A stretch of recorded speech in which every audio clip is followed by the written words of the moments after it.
উত্তমভাবে হিকমার সাথে যদি মন্দ কাজ পরিহার করতে পারেন করবেন, আবার মন্দ কাজ পরিহার করতে গিয়ে নিজে ঝগড়াঝাটি মারামারি এইসবে জড়াই যাবেন না। নিজেদের জন্য ঠান্ডা পানি খাওয়া হারাম ঘোষণা করে দেবেন। সকল প্রকার ঠান্ডা পানি কোনোভাবে খাওয়া যাবে না। না শুনলে এমন ভোগান্তিতে পড়বেন, আমার দেখা জিহ্বা লাল হয়ে গেছে, কথা বলতে পারে না, গলা ব্যথা, এগুলো কিন্তু খুবই ডেঞ্জারাস। ঠিক আছে, সুতরাং ৮-১০ দিন আগেই নিজেকে একটু সেভ করে চলতে হবে, একটু শরীরে স্ট্রেস কম দিতে হবে, যে আমার সুস্থ থাকতে হবে। আসসালামু আলাইকুম ওয়া রাহমাতুল্লাহি ওয়া বারাকাতুহু। সবাইকে আন্তরিক ধন্যবাদ জানাচ্ছি। এই সকাল সকাল বন্ধের দিন আপনারা চলে আসছেন। যে ব্যাপারটা আদিল ভাই বলতেছিল, যে যদি এমন হয়, কথার কথা আমরা ধরে নেই যে আজকে সকালবেলা ফজরের নামাজ পড়লেন, ফজরের নামাজ পড়ার পরে নামাজ পড়া শেষ, এরপর খেয়াল করলেন যে অজুর কোনো একটা জায়গা আসলে শুকনা ছিল, অজুটা হয় নাই, তাহলে আপনি সাথে সাথে আরেকবার অজু করে আবার নামাজ পড়ে নিতে পারলেন, সেই সময় থাকে।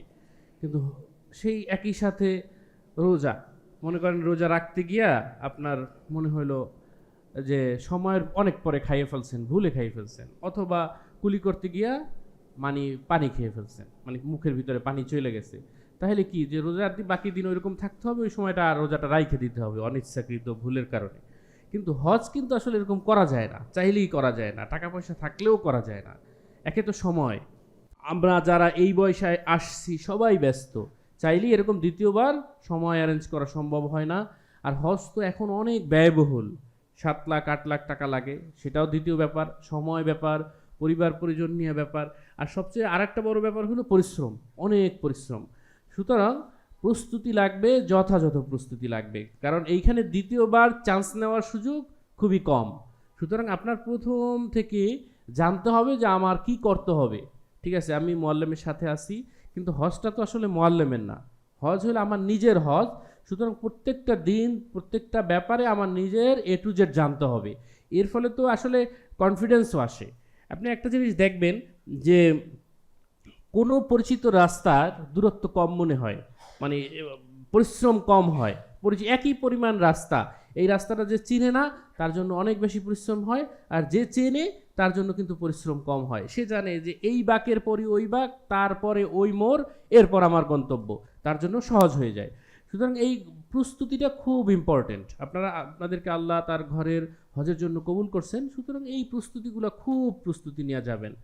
আমি অনেকবার যে গেছি ব্যাপারটা এমন না। 2013 সালে প্রথমবার যখন যাই, তখন মানে মক্কা মদিনা কেমন, এটা একটা কল্পনা, ব্যাপারটা ছিল অন্যরকম। ঠিক আছে, ও ব্যাপারগুলো কীরকম কি, আসলে মানুষের যে কারণে সমস্যাগুলো হয়, চাহিদা যোগানের সমন্বয় হয় না।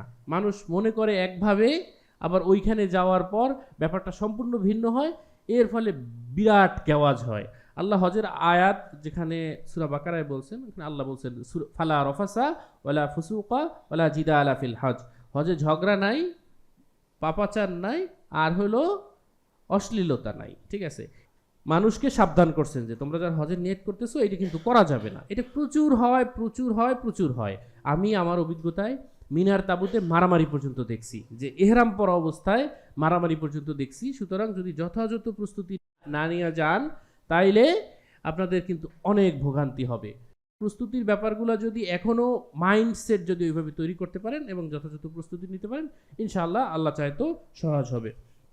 তো আমি আমার অভিজ্ঞতার জায়গা থেকে, আমি যা এই 13 সাল থেকে দেখে আসছি, ওই জায়গা থেকে আমরা সবাই মিলে আলোচনা করে এই প্রেজেন্টেশনটা রেডি করা হয়েছে, এবং আলহামদুলিল্লাহ আমাদের এই যে সচিত্র প্রেজেন্টেশনগুলো, এগুলো গত কয়েক বছর যাবত আমরা আলহামদুলিল্লাহ করি, এবং শুরু থেকেই এই প্রেজেন্টেশনটা আমি আর শায়েক শুরু করছিলাম 4 বছর আগে। আলহামদুলিল্লাহ যারা গেছেন তারা উপকৃত হয়েছেন, এবং আশা করি আপনাদেরকেও আল্লাহ এখান থেকে ফায়দা দিবেন। আমি প্রস্তুতি নিয়ে মূলত আলোচনা করব, হজ উমরার ব্যাপারগুলো নিয়ে শায়েক আলোচনা করবে। আমরা যদি প্রথমে আসি পূর্ব প্রস্তুতির এহরামের কাপড় আশা করি ইতিমধ্যে কিনে ফেলছেন, না কিনে থাকলে এই এহরামের কাপড়গুলো বারবার ধুয়ে নিতে হবে। নতুন কাপড় পরলে কোমরে কিন্তু মানে চামড়া উঠে যাবে, ফুইলা থাকবে, আপনাদের সতরে সমস্যা হবে। সুতরাং এহরামের কাপড় আপনার ধুয়ে নিতে হবে, কয়েকবার ধুয়ে সফট করে নিতে হবে। এরপর বয়স্ক এবং অসুস্থ মানুষের এয়ারপোর্টে যদি হুইল চেয়ার লাগে, হুইল চেয়ারের 2টা পার্ট, একটা হলো হজের সময়ের যে হুইল চেয়ার, এইটার দায়িত্ব আপনার নিজের, কথার কথা আপনার সাথে আপনার মা যাচ্ছেন, তার হুইল চেয়ার লাগবে, এইটার দায়িত্ব আপনার নিজের।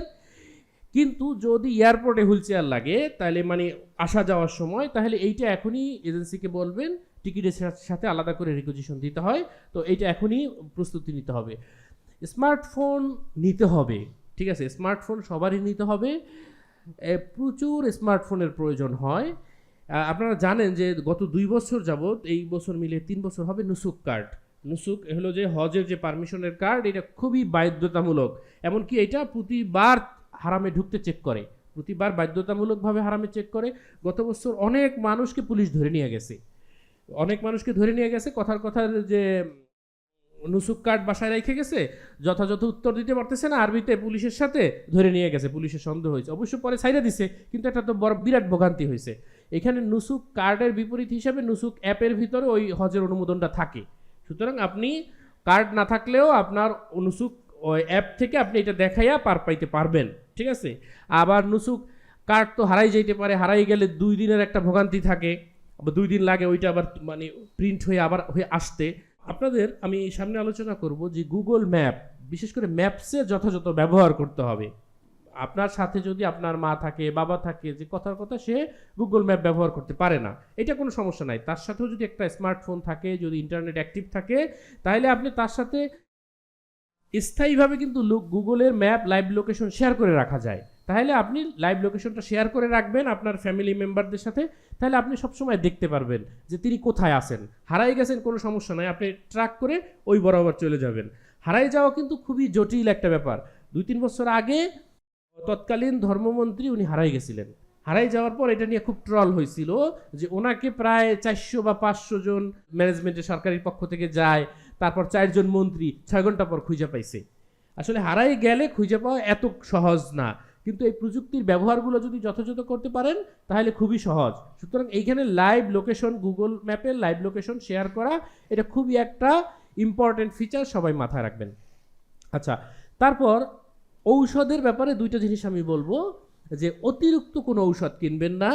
শুধুমাত্র যদি রেগুলার যে ঔষধগুলো খাইতে হয়, কথার কথা ডায়াবেটিস, কথার কথা প্রেশার, এই ধরনের রেগুলার ঔষধগুলোই আপনারা নিয়ে যাবেন।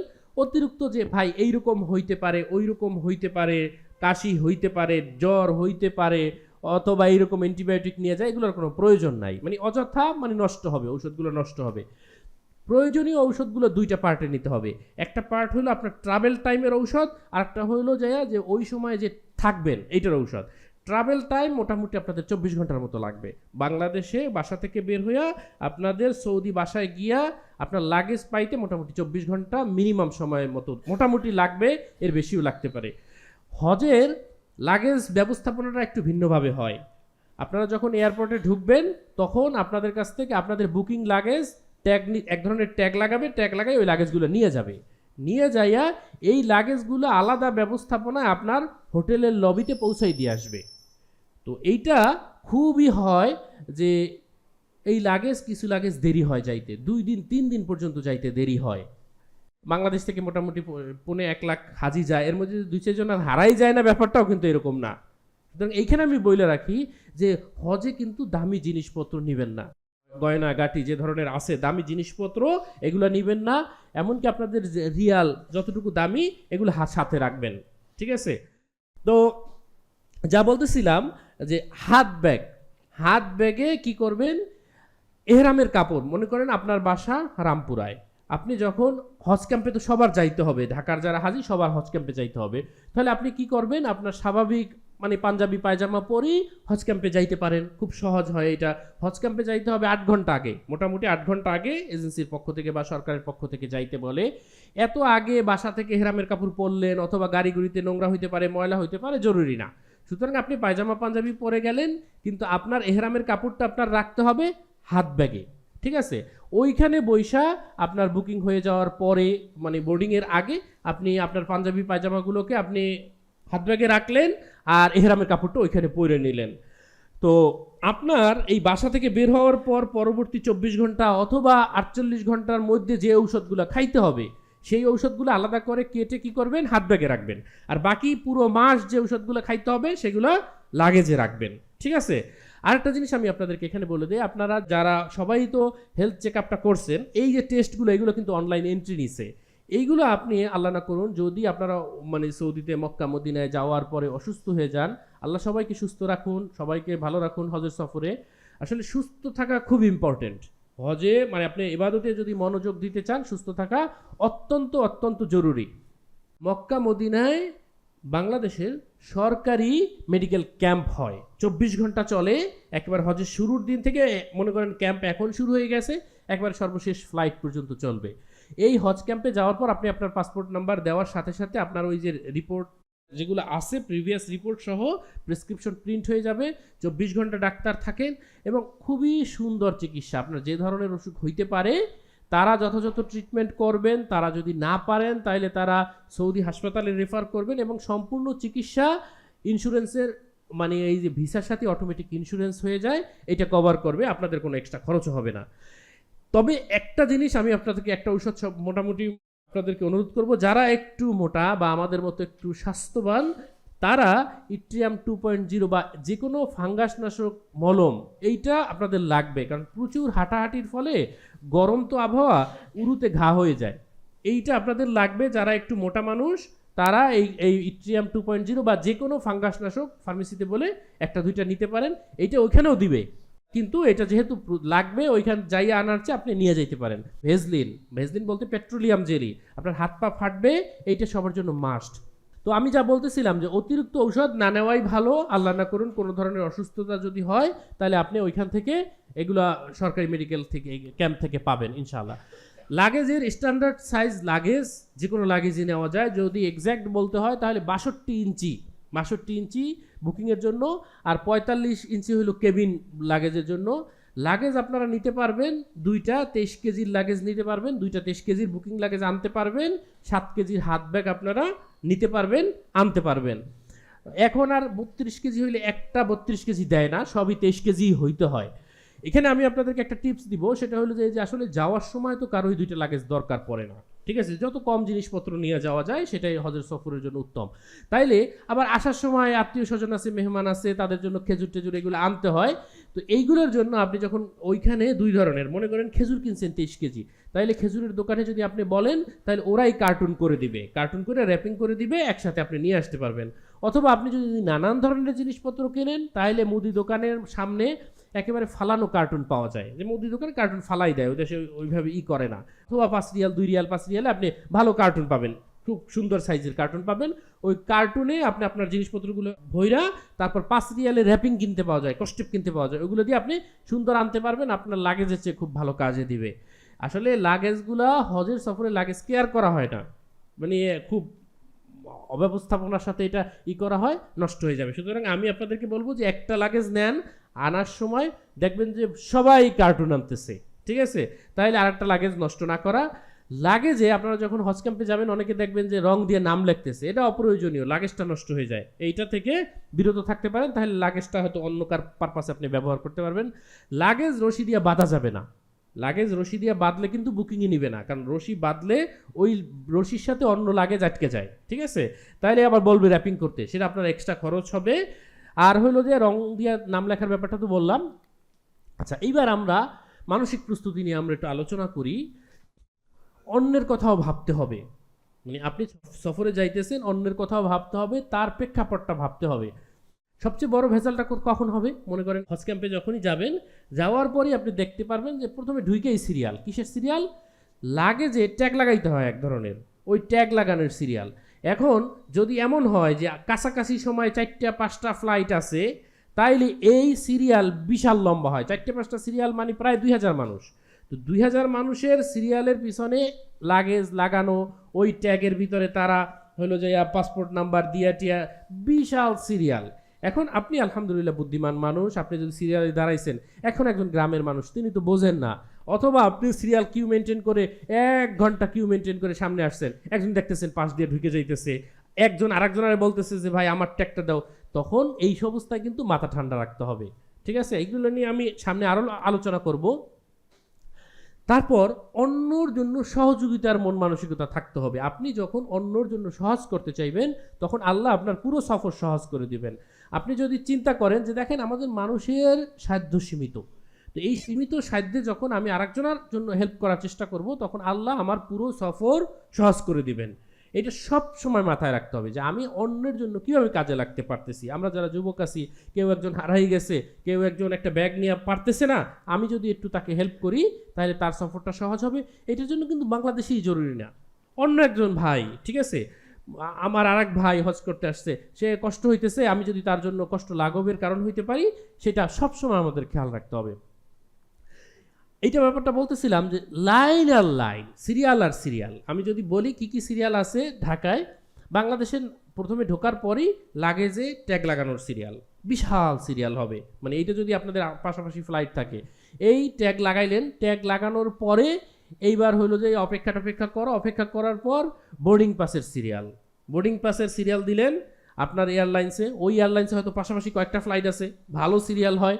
এরপর হলো ইমিগ্রেশনের সিরিয়াল, এরপর হলো ইমিগ্রেশনের পরে ওইখানে এক জায়গায় বসাই রাখে বাসে ওঠার সিরিয়াল, বাসে উঠলেন, বাসে ওঠার পরে বাস থেকে নামার পর সিরিয়াল দিয়া নিয়ে যায় ভিতরে নেওয়ার পর সৌদি পার্টের ইমিগ্রেশনটাও বাংলাদেশেই হয়, ওইখানে সৌদি ইমিগ্রেশনের সিরিয়াল করলেন, সৌদি ইমিগ্রেশন। এরপর হইলো যে ফাইনাল একটা বিমানে ওঠার আগে ফাইনাল যে চেক হয় সেইটার সিরিয়াল, সেই সিরিয়াল দিলেন, সেই সিরিয়াল দেওয়ার পর ভিতরে নিয়ে বসাইলো। প্লেনে ওঠার আগে সিরিয়াল, সেখানে সৌদি এয়ারলাইন্স হইলে ফ্লাইন আছে, ভালোই সিরিয়াল হয়, আবার তারা চেক করে, ভালোই সিরিয়াল হয়। এটা কিন্তু নর্মাল একটা ইন্টারন্যাশনাল ফ্লাইটের মতো না, ঠিক আছে। এইবার যারা বিমানের ভিতরে উঠে, বেশিরভাগ গ্রামের মানুষ, সহজ সরল মানুষ, ওনারা বোঝেন না, সিট বোঝেন না, একজন যায় আরেকজনের সিটে বসে যান, প্রচুর ক্যাচাল হয়, ঠিক আছে। এগুলো কিন্তু ঝামেলা হয়। একজন ঠিক আছে, সে আমি বসে গেছি, সিট মনে করেন কাছাকাছি পড়ে নাই, সে আরেকজনের বসবে, মিলাই টিলাই অনেক ক্যাচাল। তো এতর পর ঠিক আছে, মাথা ঠান্ডা রাখা অনেক কঠিন, ঠিক আছে। এই অবস্থায় মাথা ঠান্ডা রাখতে হবে আপনাদের। যদি কেউ পথ হারিয়ে যায়, ঠিক আছে, একটু ফোন কল করে দেওয়া, একটু বুঝাইতে দেওয়া, এই ব্যাপারে আপনারা সবাই সচেতন থাকবেন, সহযোগিতা করার চেষ্টা করবেন। লাগেজের ব্যাপারটা তো বললাম। খাদ্য পানীয়র ব্যাপারে আমি একটা জিনিস আপনাদেরকে বলবো, যে আপনাদের প্লেনে ওঠার 1 ঘন্টা পর খাবার দেবে, প্লেনে 1 ঘন্টা পর খাবার দেবে। আপনি যদি 8 ঘন্টা আগে বাসা থেকে মানে ওইখানে যান, তাহলে এইটা হইতে পারে যে আপনি কোনো হালকা পাতলা নাস্তা আপনার সাথে নিয়ে যাওয়া, মানে শুকনো নাস্তা, অথবা মানে আপনি যদি একটা বাটিতে ওয়ান টাইম বাটিতে একটু খিচুড়িও নিয়ে যান, বা আপনি যে ধরনের খাবার পছন্দ করেন, যে ওই সময় মানে বাসা থেকে 2 ঘন্টা আগে বের হয়েছেন, হজ ক্যাম্পে 8 ঘন্টা আগে, এই 10 ঘন্টা ওইখানে খাওয়া যায়। হোটেলের মান অত ভালো না, বা হোটেলে ওই ধরনের খাবার খাবেন কিনা সেটা হলো আপনার, ওখানে খাবার কিনতে পাওয়া যায়। আবার আপনারা চাইলে একটা বাটিতে যদি নিয়ে যান, এসে নিয়ে ঢুকতে দিবে, কোনো সমস্যা নাই। এইখানে হইলো আবার একটা সুবিধা, আমার তো যাইতে সৌদি আরব যাওয়ার অভ্যাস, মনে করেন হাত ব্যাগে 5 লিটার পানি আছে, এটাও কোনো সমস্যা না। হাজিদের ক্ষেত্রে 5 লিটার পানি, এটাও কোনো সমস্যা না। এখন আমি ওই দেশ থেকে ফিরতেছি, আমার কাছে একটা ক্রিম, সেটি আটকাই দিছে, আমি তো অবাক, ঠিক আছে, যে কি রে এটা আটকাইলো কেন? কারণ আমি তো 5 কেজি পানি এনে অভ্যস্ত, মানে আসার সময় যে পানি হাত ব্যাগে করে নিয়ে আসতে অভ্যস্ত। এইটা বলার জন্য যে হ্যাঁ ঠিক আছে, আপনি খাবার নিয়ে ঢুকবেন, কোনো কিছু না নাই। আমি দেখছি যে 5 কেজি আখের গুড় নিয়ে যাইতেছে, যে এটা হজের সফরে খাবে, মনে করেন ওইটা ওনাদের অভ্যাস। এগুলো কোনো না নাই, ঠিক আছে। আসা বলেন, যাওয়া বলেন, আপনার কিছু ওয়েট বেশি হয়েছে, 7 কেজির জায়গায় হাতের ওয়েট 15 কেজি হয়েছে, এগুলো ওয়েটই করবে না বা দেখবেই না, ঠিক আছে। এটাও আমরা সামনে আলোচনা করব। আচ্ছা, মুচকি হাসবেন, সালাম দিবেন, ঠিক আছে। আপনি মনে করবেন যে হজের সফরে আছেন, এই অবস্থায় একজনের প্রতি মেজাজ গরম হয়েছে, এই অবস্থায় তাকে সালাম দেওয়া, মুচকি হাসা, এগুলো কিন্তু কঠিন। এই অবস্থায় এগুলোর সব বেশি হবে। আচ্ছা, ঝগড়া বিবাদ বর্জন করতে হবে, তর্ক বিতর্কে যাওয়া যাবে না। আপনি ধরে নেবেন যে যাই করুক আমার সাথে, হজের সফর শুরু হয়েছে, আমি কোনোভাবে কারোর সাথে ঝগড়া করব না, ঠিক আছে। এইটা আপনার জন্য নিজেরে ফরজ বানাই নেবেন, ঠিক আছে। যে একজন আমার গায়ে পইরা ঝগড়া করতে আসলেও আমি ঝগড়া করব না, সর্ব অবস্থায় আমি চুপচাপ থাকবো, এইটা আপনি কোনো বিষয় করবেন না। আর একটা বিষয় হলো যে ফিকহি বিষয়ে বিতর্ক করা যাবে না। নানান ধরনের মাযহাবের লোকজন আসে, ঠিক আছে। বাংলাদেশ থেকে একজন মনে করেন এক মুআল্লিমেরই ফলো করে, ঠিক আছে। আপনি যদি হিকমতের সাথে বুঝাই শুনাই কিছু করতে পারেন, কিন্তু না হইলে তারটা তারে করতে দেন, আপনি যথাযথভাবে যাই না শুই না, আপনি আপনারটা করেন। এখানে প্রোগ্রামের মধ্যে যদি কোনো জায়গায় আপনাদের মানে কোনো জায়গায় সন্দেহ থাকে, শায়েখকে জিজ্ঞেস করবেন। হজের সফরে যাদের সাথে আলেম মোয়াল্লেম আছে, তারা তো সাথে তাকে জিজ্ঞেস করবেন। আর যাদের সাথে আলেম মোয়াল্লেম না থাকলে দেশে একজন আলেমের সাথে সুসম্পর্ক তৈরি করে যাবেন, যার হোয়াটসঅ্যাপ নাম্বার নিয়ে গেলেন, একটু মেসেজ দিলেন। আমি কিন্তু শুরুতেই বলে নিয়েছি যে দ্বিতীয়বার হয়তো কঠিন হবে আপনাদের জন্য, অনেকের জন্যই। সুতরাং কোনো কারণে যেন নষ্ট না হয়ে যায়। আর হজের আমলগুলো খুবই সহজ, কিন্তু একটার পর একটা সিকুয়েন্সিয়ালি খুবই সহজ। সুতরাং এইখানে যদি আপনারা একটু সচেতন থাকেন, নোট করে নেন যথাযথ, কোনো সমস্যা হবে না ইনশাআল্লাহ। একটা জিনিস হইল যে সাধারণ হজযাত্রীদের মতামত উপেক্ষা করতে হবে। মতামত নিতে হইলে সেটা অবশ্যই মুআল্লিমের মতামত। আসলে 40-45 দিন তেমন কোনো কাজ থাকে না, মানুষ সবাই গল্প করে, কেউ হয়তো গত 2 বছর আগের অভিজ্ঞতা শেয়ার করে, অথবা গুজব প্রচুর ছড়ায়, ঠিক আছে, নানান ধরনের গুজব ছড়ায়। সুতরাং এইখানে কি হবে না হবে এইটা সবসময় মুআল্লিমের মানে যারা গ্রুপ লিডার আছে তাদের কাছ থেকে মতামত নেবেন। আচ্ছা, তারপর এটা আমি বলছি যে উত্তমভাবে হিকমার সাথে যদি মন্দ কাজ পরিহার করতে পারেন করবেন, আবার মন্দ কাজ পরিহার করতে গিয়ে নিজে ঝগড়াঝাটি মারামারি এইসবে জড়াই যাবেন না। ঘোরাঘুরি কমাই দিতে হবে, ঘোরাঘুরি খুবই কম করতে হবে। এবাদত হজ করতে গেছেন, এইটাকেই মূল ফোকাস রাখতে হবে যে হ্যাঁ আমি মূল হজ করতে আসছি। কারণ আপনি হজের সফরে গিয়া যদি আরও কিছু পাপ অর্জন করে নিয়ে আসেন, সেটা কিন্তু খুবই গর্হিত কাজ হবে, ঠিক আছে। ঘোরাঘুরি, তারপর সঙ্গী হাজিদের সাথে ওঠা বসা করবেন, কিন্তু ইবাদত হবে আপনার প্রধান সঙ্গী। আসলে ব্যাপারটা কি হয়েছে, আমরা যারা হজে যাই, প্রথম হয়তো মানে ছোটবেলা 10-12 বছর বয়স পর্যন্ত যেরকম অফুরন্ত সময় ছিল, বন্ধু বান্ধব সারাদিন, মানে লেখা নাই পড়া নাই ওইরকম সিরিয়াস লেভেলে সারাদিন আড্ডা। আসলে হজের সফরটাও ব্যাপারটা এইরকমই হয়ে যায় যে কোনো কাজ নাই। এইরকম সময় আপনাদের জীবনে গত 30-40 বছর 30 বছরে আসে নাই। মানে ওই ছোট হয়তো 5-6 বছর পর বয়সের পর এইরকম সময় যে ঠিক আছে 30-40 দিন সময় কোনোই কাজ নাই, ঠিক আছে। মূল কাজ কি, মানে হজের সময় বাদে 5 ওয়াক্ত নামাজ পড়া, ঠিক আছে। মা বোনদের কোনো রান্না নাই বান্না নাই, ঠিক আছে, কিছুই নাই, 5 ওয়াক্ত নামাজ যাইতেছে আসতেছে। এর ফলে রুমমেট বলেন এত বন্ধু বান্ধব হয়ে যায়, এত খাতির হয়ে যায় যে আরাফাতি ভাই, যে নতুন আর একটা বন্ধুর সার্কেল তৈরি হয়, ঠিক আছে, যাদের সাথে একই সময় স্মৃতিচারণ বলেন, এই বলেন ওই বলেন। ভাই যে আজকে ঠিক আছে ভাই আমি চা খাওয়াবো, আমি কফি খাওয়াবো, কিন্তু ভাই আজকের খাবারটা আমার, ঠিক আছে, সবাই মিলে আড্ডা দেওয়া, এই সময় কিন্তু দ্বিতীয়বার আসে না। সুতরাং এইটা শয়তানের যে 6 ধাপে মানুষের পিছনে চেষ্টা করে, ঠিক আছে, এখানে কিন্তু আছে যে বন্ধু বান্ধবের সাথে মানে আপনি খোশ গল্প করলেন, ঠিক আছে, এটা একটা ভালো কাজ, ঠিক আছে, কিন্তু এইটা কিন্তু আপনার অনেক ভালো কাজ থেকে আপনি হারামে গিয়ে 1 ওয়াক্ত নামাজ পড়লে 1 লক্ষ রাকাতের সওয়াব, ঠিক আছে, এই সওয়াবগুলোকে আপনি একটু নফল নামাজ পড়া, ঠিক আছে, একটু তেলাওয়াত করা, এই জায়গাগুলোকে আপনাদেরকে ভুলাই দিবে। সুতরাং কখনো বন্ধু বান্ধব সবার সাথে কথা বলবেন, যাদের সাথে রুমমেটদের সাথে ভালো আচরণ করবেন, তাদের সাথে গল্প করবেন, কিন্তু এইটা যেন আপনার মূল ইবাদত বন্দেগীতে হ্যাম্পার না করে।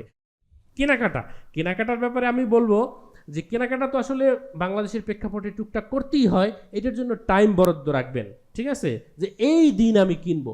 আপনি রেগুলার কেনাকাটা করতেছেন, পুরো সফরে প্রতিনিয়ত কেনাকাটা করতেছেন, মক্কা মদিনায় আসলে এইভাবে স্পেশাল কিছু পাওয়া যায় না। যদি বলেন যে এই বাংলাদেশে পাওয়া যায় না, এটা হলো খেজুর, আর আপনি ফল পাবেন কিছু, পাইকারি মার্কেটে গেলে ভালো ফল পাবেন। এর বাইরে কাপড় চোপড় সব চায়না থেকে যায়, এর মান বাংলাদেশের চেয়ে খারাপ, ঠিক আছে, দাম বাংলাদেশের চেয়ে বেশি, মান বাংলাদেশের চেয়ে খারাপ। সুতরাং এইটা না কেনাই ভালো। হয়তো বোরকা কিনতে পারেন, তার জন্য টাইম বরাদ্দ রাখবেন, মানে অফুরন্ত টাইম না যে প্রতিদিন যাইতেছি প্রতিদিন কিনতেছি, ব্যাপারটা যেন এমন না হয়। মূল্যবান সময় নষ্ট করবেন না, ঠিক আছে। আরেকটা জিনিস হইল যে হজের মূল দিনের জন্য প্রস্তুতি নিতে হবে, নিজেকে রেডি করতে হবে। অনেকে আগে যাবেন, অনেকে পরে যাবেন। যারা আগে যাবেন ইমিডিয়েট, এখন যারা চলে যাবেন হজের 1 মাস আগে, হজের 7-8 দিন আগ থেকে, 8ই জিলহজের পহেলা জিলহজ থেকে আপনাদের পাওয়ার সেভিং মুডে চলতে হবে। পাওয়ার সেভিং মুড কি, যে আমার সুস্থ থাকতে হবে হজের দিনগুলোয়। মনে করেন আপনি প্রথমবার গেছেন, আপনার স্বাভাবিকভাবে আবেগ থাকবে যে বেশি সময় মসজিদে থাকা, প্রতিবার যাওয়া, বেশি ইবাদত বন্দেগী করা, নফল ইবাদত বন্দেগী করা, সবই ভালো আলহামদুলিল্লাহ। কিন্তু যারা আগে যাবেন 8 দিন 10 দিন আগে আস্তে নিজের শরীর সুস্থ রাখার দিকে ফোকাস করতে হবে, যে না এই অবস্থায় যদি আমার জ্বর ঠান্ডা কাশি কোনো একটা যদি আমি পড়ে যাই, শরীরের উপরে চাপ পড়ে, তাইলে কিন্তু আমার মূল হজের সময় অনেক পরিশ্রম হবে। নিজেদের জন্য ঠান্ডা পানি খাওয়া হারাম ঘোষণা করে দেবেন। সকল প্রকার ঠান্ডা পানি কোনোভাবে খাওয়া যাবে না। না শুনলে এমন ভোগান্তিতে পড়বেন, আমার দেখা জিহ্বা লাল হয়ে গেছে, কথা বলতে পারে না, গলা ব্যথা, এগুলো কিন্তু খুবই ডেঞ্জারাস, ঠিক ঠিক আছে? সুতরাং 8-10 দিন আগেই নিজেকে একটু সেভ করে চলতে হবে, একটু শরীরে স্ট্রেস কম দিতে হবে, যে আমার সুস্থ থাকতে হবে। আবার যারা পরে যাবেন, পরে যাওয়ার পর চিন্তা করবেন, যারা পরে যাবেন স্বাভাবিকভাবে পরে আসবেন যে ঠিক আছে হজের পরে আমি বেশি বেশি হারামে থাকবো, বেশি বেশি নফল ইবাদত করব, রোজা রাখবো, কিন্তু যেহেতু আমি হজ করতে আসছি, হজের মূল সময় আমার সুস্থ থাকার মানে নিজের শরীরে স্ট্রেস দেওয়া যাবে না, এটা সবাই খেয়াল রাখবেন। আরাফার দিনের প্রত্যেকটা মুহূর্ত দোয়া জিকির এর জন্য ব্যয় করবেন, এগুলো নিয়ে শায়েখ বিস্তারিত আলোচনা করবেন। দেখেন হজ একটা কিন্তু কক্সবাজার ট্যুর না, ঠিক আছে, বা সেন্ট মার্টিন ট্যুর না, এই অত্যন্ত কঠিন একটা সফর। সুতরাং আপনি যখন এটা মাথায় রাখবেন, চাহিদা যোগান এক্সপেকটেশনটা যখন আপনি মাথায় রাখবেন, তখন আপনার জন্য এটা সহজ হবে। বাংলাদেশ থেকে যাই বলুক 1 স্টার 2 স্টার 3 স্টার 5 স্টার, এইটা পৃথিবীর অন্য দেশের সাথে মেলে না, ঠিক আছে? কারণ পৃথিবীর অন্য দেশের হোটেলগুলো যেখানে তাদের কোয়ালিটি দিয়া, সার্ভিস দিয়া দ্বিতীয়বার ট্যুরিস্ট আকর্ষণ করতে হয়, মক্কা মদিনার ক্ষেত্রে এটা প্রয়োজন নাই, ঠিক আছে? সুতরাং তারা এইসব সার্ভিসের ধারও ধারে না, ঠিক আছে? কারণ আসতেই হবে, ব্যাপারটা হইলো এরকম। বড় বড় 5 স্টারের ক্ষেত্রে কথা ভিন্ন, তাও অত ভিন্ন না, ঠিক আছে? আমাদের যে এতবারের অভিজ্ঞতা থেকে আমি আপনাদেরকে একটা ধারণা দেই। আপনাদের যে মক্কায় এবং মদিনায় আপনাদের যে বেডগুলো হবে সেগুলো মোটামুটি 18 ইঞ্চি থেকে 24 ইঞ্চি, বেশিরভাগ ক্ষেত্রেই 18 ইঞ্চি, আর খুব কম ক্ষেত্রে যদি খুবই হাইফাই হোটেল হয় তাহলে হয়তো 24 ইঞ্চি পর্যন্ত যাবে। কিন্তু 24 ইঞ্চির ঠিক পাশে আর একটা বেড, মানে 6 ইঞ্চিও ফাঁকা নাই, এমন হইতে পারে লাগানো। এই 2 দিন পর, 1 দিন 2 দিন পর পর হইলো যে রুম সার্ভিস দেয়, মোটামুটি 2 দিন পর পর রুম সার্ভিস দেয়। তারপর হইলো যে মনে করেন ফ্লাশ নষ্ট হয়েছে, অন্য মানে মনে করেন যে বাইরের দেশে যে ঠিক আছে ইমিডিয়েট ঠিক করে দিবে, হয়তো এক হোটেলে 1-2জন প্লাম্বার, ঠিক আছে, সিরিয়ালে আসতে আসতে সময় লাগবে। এসি, আগের যুগের এসি নষ্ট হয়ে রয়েছে, ঠিক করতে সময় লাগবে। ইলেকট্রিশিয়ান, লাইট জ্বলে না, আসতে সময় লাগবে। তারপর 4জন মানুষ 5জন মানুষ একটা রুমে থাকে, লাগেজ রাখার পর অলমোস্ট জায়গা থাকে না বললেই চলে। আর মেজেনাইন ফ্লোর যেখানে খাওয়া দাওয়া করে, এখানে এত ভিড় থাকে, খাওয়ার দাওয়ার আগে পরে এত রাশ থাকে, অসহনীয় রাশ থাকে। এই ব্যাপারগুলো আপনাদের মাথায় রাখতে হবে। আর আসলে আবহাওয়া, হজের মক্কা মদিনার আবহাওয়া এত গরম, এত বিরূপ আবহাওয়া আমাদের জন্য, ঠিক আছে, যে স্বাভাবিকভাবেই মেজাজ গরম হয়ে যায়। স্বাভাবিকভাবে মেজাজ গরম হয়ে যাওয়া খুবই স্বাভাবিক। আচ্ছা, তারপর প্রত্যাশা নির্ধারণের যে ব্যাপারটা বললাম, যে প্রত্যাশা নির্ধারণ আমরা মনে করতেছি যে ঠিক আছে 5 স্টার হোটেলে রাখবে, ঠিক আছে, তাহলে আমি যদি অন্য দেশের 5 স্টারের কত মতো চিন্তা করি, তখন আমি যে যখন ওইখানে দেখবো যে এই 5 স্টারের লাগেজ রাখার পর তো দাঁড়ানোর জায়গা নাই, তখন তো মাথা ঠিক থাকবে না। সুতরাং এইটা আপনি খুবই লিমিটেড জায়গা পাবেন। বেশিরভাগ সময় যেহেতু 1 রাকাত নামাজ পড়লে 1 লক্ষ রাকাতের সওয়াব পাবেন, সুতরাং বেশিরভাগ সময় হারামে থাকার চিন্তা রাখবেন। তারপর একটা জিনিস হইল যে মক্কা মদিনায় কোনো গাড়ি, কোনো বাস অলমোস্ট টাইম মতো আসবে না, এটা ধরে নিতে হবে। একমাত্র কোইন্সিডেন্ট ছাড়া কথার কথা আপনাকে মদিনা নিয়ে যাবে, মক্কা থেকে মদিনা নিয়ে যাবে। আপনাকে যদি বলে সকাল 8টায় উপস্থিত থাকতে হবে, অবশ্যই আপনার 8টায় উপস্থিত থাকতে হবে, কিন্তু ওইখানে কিন্তু হাজার হাজার বাস চলে। বিশেষ করে হারামের আশেপাশে বিভিন্ন সিগন্যাল আছে, এই সিগন্যাল থেকে বাস আটকে আছে বা নানান ঘটনা ঘটছে, এর ফলে বাসগুলো সময় মতো আসবে না। আপনি যদি এইটা অন্য বাসের মতো চিন্তা করেন যে ঠিক আছে 9টা আসতে বলছে, 9টা থেকে আমি দাঁড়াই আছি, আমি আমার অভিজ্ঞতা এমন দেখছি যে 7 তারিখ দুপুরে বাস আসার কথা মিনায় নিয়ে যাওয়ার জন্য, 7 তারিখ দুপুরে, সেই বাস 8 তারিখ দুপুরের পর আসছে। স্বাভাবিকভাবে আমি কেন বলি ধৈর্যের কথা, যে স্বাভাবিকভাবে তো মানুষের জন্য এটা কঠিন যে 7 তারিখ দুপুরে বাস আসার কথা, সবাই এরহামপুরে বসে আছে, সেই বাস আসছে 8 তারিখ দুপুরের পর। এই পার্টগুলো যেহেতু এই বাসের পুরো সার্ভিস ব্যাপারটা সৌদি মোয়াল্লেম কর্তৃক হয়, ঠিক আছে, এই জন্য নানান ভেজাল হয়, নানা দেশি ড্রাইভার, নানান কিছু। এই জন্য আপনাদেরকে যে সময়গুলো বলা হবে সেই সময়গুলোয় আপনারা উপস্থিত থাকবেন, ধৈর্য ধরে অপেক্ষা করবেন, ঠিক আছে। যদি এই অপেক্ষা করার সময় আপনার যদি বাথরুমে যাইতে হয়, কোনো জায়গায় রুমে যাইতে হয়, কোনো জায়গায় যাইতে হয়, অবশ্যই কেউ না কাউকে মানে যারা অপেক্ষা করতেছে তাদেরকে জানাই যাবেন যে ভাই আমি কিন্তু অমুক জায়গায় গেছি, বাস আসলে কিন্তু আমাকে নিয়ে যাবা, আমার জন্য গ্রুপ লিডারকে বলবা। মিনা মুজদালিফা আরাফার ময়দানে ওয়াশরুমে দীর্ঘ সিরিয়াল থাকবে, এই সময়গুলো আপনাদের খেয়াল রাখতে হবে। এই ব্যাপারগুলো নিয়ে আমি সামনে আলোচনা করবো ইনশাআল্লাহ। আচ্ছা, মিনা আরাফায় খাবারের এখন সমস্যা হয় না, একসময় মিনা আরাফায় খাবারের সমস্যা হইতো, এখন যথাযথ সময় খাবার পাওয়া যায়। খাবারের জন্য আপনাদের মুজদালিফার খাবারের মোয়াল্লেম কর্তৃক ব্যবস্থা থাকে না, এইটা ব্যবস্থা থাকে সৌদি সরকার কর্তৃক। ঠিক আছে, কারণ যেহেতু সবাই বিচ্ছিন্ন হয়ে যায় এক প্রকার, আরাফা থেকে রওনা দেওয়া যখন হাইটা রওনা দেয় অথবা বাসে রওনা দেয়, বিচ্ছিন্ন হয়ে যায়। মুজদালিফায় বিভিন্ন লরি থাকে, মানে খাবার বিতরণ করার বিভিন্ন স্পট থাকে, ওই স্পট থেকে নিজের খাবার নিয়ে নিতে হয়। ওইখানে ছোট ছোট প্যাকেটে খাবার বিতরণ করে, ওইখানে আপনি যে ধরনের খাবার 1 প্যাকেট 2 প্যাকেট 5 প্যাকেট যা লাগে ওইভাবে নিয়ে আপনি আপনার গ্রুপের জন্য একাও নিয়ে আসতে পারবেন। আপনি যদি 10 জনের খাবার আনতে চান দিবে, আপনি যদি 1 কার্টুন আনতে চান আপনাকে 1 কার্টুনই দিবে। সুতরাং আপনি যে জায়গায় এটা নিয়ে সামনে আলোচনা করবো ইনশাআল্লাহ। আচ্ছা, আরেকটা জিনিস হলো যে কাফেলা প্রধান সবসময় আপনার সাথে থাকবে, এইটা কিন্তু নাও হইতে পারে। এটার কারণ কি? মূলত 40 থেকে 46 জন মানুষের জন্য একজন কাফেলা প্রধান গ্রুপ লিডার থাকে, এইটা হলো স্ট্যান্ডার্ড। এখন একজন অসুস্থ হয়েছে, তাকে নিয়ে হাসপাতালে দৌড়দৌড়ি করা লাগতেছে, অথবা একজন হারাই গেছে, তাকে নিয়ে খুঁজতে যাওয়া লাগছে, বা নানান কারণে এই যে ব্যবস্থাপনাগত প্রচুর কাজ থাকে। আপনাদের যে প্রতি ওয়াক্তে খাবারগুলো আসবে, সেই খাবারগুলো আনা লাগে, খাবারগুলো ডিস্ট্রিবিউশন করা লাগে, অনেক কাজে ব্যস্ত থাকে। সুতরাং সবসময় নাই পাইতে পারেন, একজন হারাই গেছে, একজনের খুঁজতে পাওয়া, এগুলো খুব টাফ, খুবই টাফ। ঠিক আছে, সবসময় লোকজনের ভিড় থাকবে, আপনার স্থান প্রায় দখল করে অন্য নিয়ে যেতে পারে। বিশেষ করে মসজিদুল হারামে, ঠিক আছে, যদি 2 জন থাকেন, ভিড়ের সময় জায়গা দখল হয়ে যাবে। সুতরাং এক বয়সের জায়গা দখল রাখা, পাশের একজনের বলা যে সে যেন ঠেকায়, পুরা মিনার তাবু দখল হয়ে যায়। এটাও আমি দেখছি যে পুরা মিনার তাবু অন্য গ্রুপ এসে ঢুকে বসে রয়েছে। এখন কি করবেন? মারামারি করবেন? ঠিক আছে, আরেকটা জিনিস আমি আপনাদেরকে এখানে বলে দিই। প্রথমেই কি হবে, মানুষ মিনায় নিয়ে যাওয়ার সাথে সাথে এক পশলা ঝগড়া ঝাঁটি এটা হয়ে যাবে। মিনায় জায়গা পাওয়া যায় হইলো 12 ইঞ্চি, একজন মানুষ জায়গা পায় 12 ইঞ্চি বাই 6 ফিট, মানে 1 ফিট বাই 6 ফিট জায়গা পায় একজন মানুষ। আমার মতো যে মোটা সেই সোজা হয়ে শুইতে পারবে না, এতটুকু জায়গা পাওয়া যায়, কাইত হয়ে শুইতে হবে, মানে জেলখানার মতো। এখন সমস্যা হয় কি, মনে করেন এইটা একটা মিনার তাবু, এইটা যদি আমি বুঝি, ঠিক আছে, তাইলে যে আগে আসছে সে তো মাঝ বরাবর জায়গাটাকে নিয়ে নেয়। আর মিনার তো আপনারা ছবিতে সবাই দেখছেন যে এইখানে কিন্তু ডেজার্ট কুলার চলে, এসি চলে না, মানে ওইভাবে ঠান্ডাও হয় না। ওই ডেজার্ট কুলারের বাতাসটা যে বরাবর আসে ওই বরাবর ভালো বাতাস পাওয়া যায়, কিন্তু এর বাইরে বাকি জায়গাগুলা হলো ঠান্ডা হয় না। 1 2 নাম্বার হলো আপনার সিট মনে করেন পড়ছে এইরকম পাশ দিয়ে মানুষ হাঁটে, এখন এই জায়গা তো মানুষ পছন্দ করে না।